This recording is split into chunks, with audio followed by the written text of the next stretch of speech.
কি হবে উপায় আমার। তোমার দেশে যায় কত আশিকান, এ অধম পড়ে আছি বাংলা ওয়াতান। তোমার দেশে যায় কত আশিকান, এ অধম পড়ে আছি বাংলা ওয়াতান। যেতে পারলাম না আমি দেশেতে তোমার, ডেকে নাও রওজা তোমার। বলুন না সুবহানাল্লাহ। ডেকে নাও রওজা তোমার, রাসূলুল্লাহ।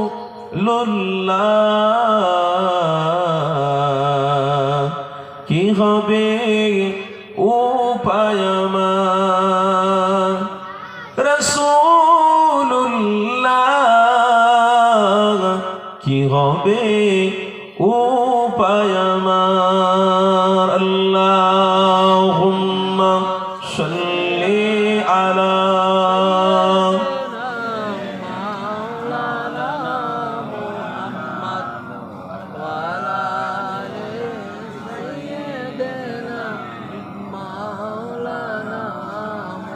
محبت زگی لا الہ الا اللہ، لا الہ الا اللہ۔ جرے جرے محبت پڑھے لا الہ الا اللہ، لا الہ الا اللہ، لا الہ الا اللہ، لا الہ الا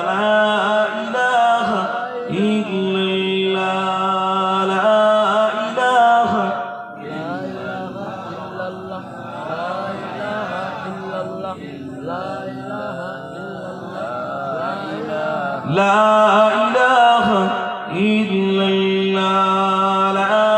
إله إلا الله، لا إله إلا الله، محمد رسول الله۔ اللهم صل على سيدنا مولانا محمد وعلى آله سيدنا مولانا محمد،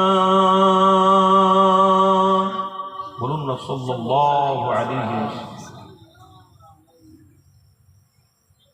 وقال الله تعالى في كلام المجيد والفرقان الحميد،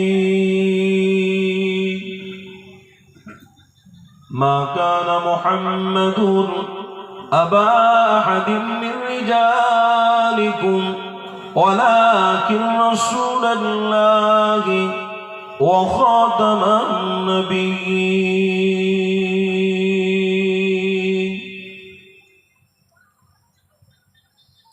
وقال النبي صلى الله عليه وسلم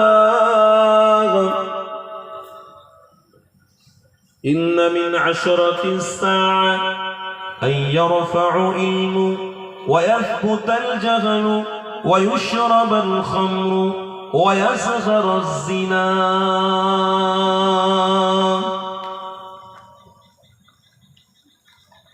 وقال النبي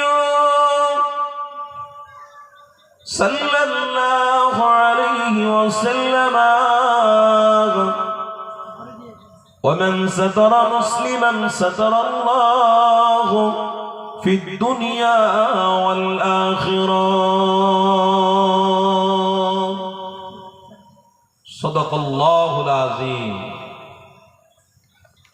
আল্লাহ আমাদেরকে একত্রিত করে বসিয়েছেন, বলুন আলহামদুলিল্লাহ।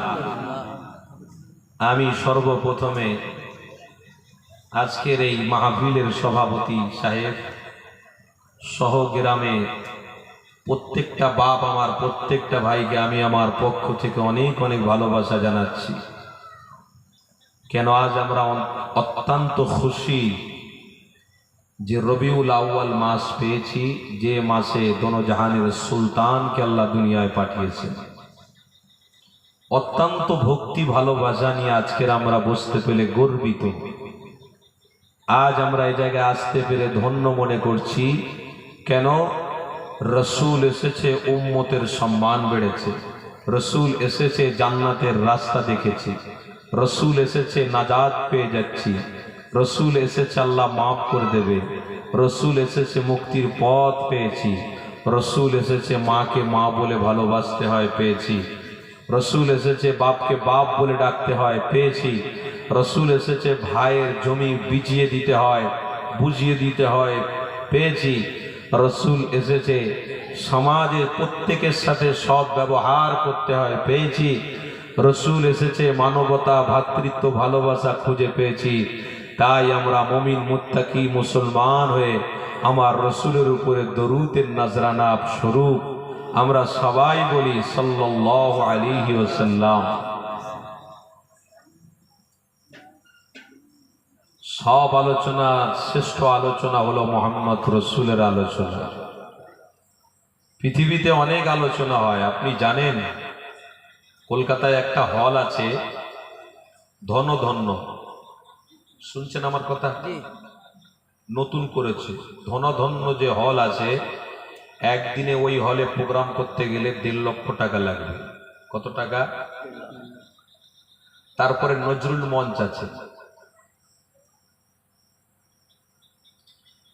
এই সব হলেতে অনেক রকমের প্রোগ্রাম হয়, এত টাকা খরচা করা হয়। আপনি জানেন, সেলিব্রিটিদেরকে অনেক দূর থেকে নিয়ে আসে, ভালো লাগে। যেমন আপনাদের এই গ্রামের ছেলেদের ভালো লেগেছে, আনসারি ভাইকে নিয়ে আসে। আমি কোনো জায়গায় যাই, কোনো জায়গায় যাই না, কথা বুঝলেন? যেখানে ভালোবাসার মানুষ আছে সেখানে গেলে মজা লাগে, আর যেখানে ভালোবাসার মানুষ নেই সেখানে গিয়ে কি করব বলেন? যেতে তো হবে অবশ্যই, কিন্তু ভালোবাসার মানুষ তো আরো আছেন, মুজাদ্দিদ জামানের আওলাদরা আছেন। অনেক জায়গায় অনেক মানুষ, অনেক মানুষের সাথে সম্পর্ক হওয়ার জন্য অনেক মানুষ অনেককে রেসপেক্ট করে, অনেকের সাথে সম্পর্ক রাখে। তো আমাকে আপনাদের ভালো লেগেছে, আপনারা আমাকে নিয়ে এসেছেন, ইনভাইট করেছেন। তো ওই রকম যারা বড় বড় সেলিব্রিটি আছে তাদেরকে অনেকে ইনভাইট করে, শুধু ওই রকম হলগুলোতে 1.5 লক্ষ 2 লক্ষ টাকা দিয়ে একটা নাইট প্রোগ্রাম করে, যেখানে সেলিব্রিটি কারা কারা? উলঙ্গ নারী যারা। এ কথা বুঝছেন আমার? কারা সেলিব্রিটি হয়ে আসে? উলঙ্গ নারী, জাঙ্গিয়া পরা মেয়ে ছেলেরা আছে। কারা সেলিব্রিটি হয়ে আসে? হাঁটুর কাছে ছেঁড়া, পিছনের দিকে ছেঁড়া, পায়ের দিকে ছেঁড়া, ওই সমস্ত ছেঁড়া যারা প্যান্ট পরে সেলিব্রিটি হয়ে আসে, তাদের আবার নাকি টাকা পয়সার অনেক ভাও। কেউ নেবে 4 কোটি টাকা, কেউ নেবে 20 কোটি টাকা, কেউ নেবে 1 কোটি টাকা। দেওয়ার মতো অনেক লোক আছে, অনেক লোক আছে।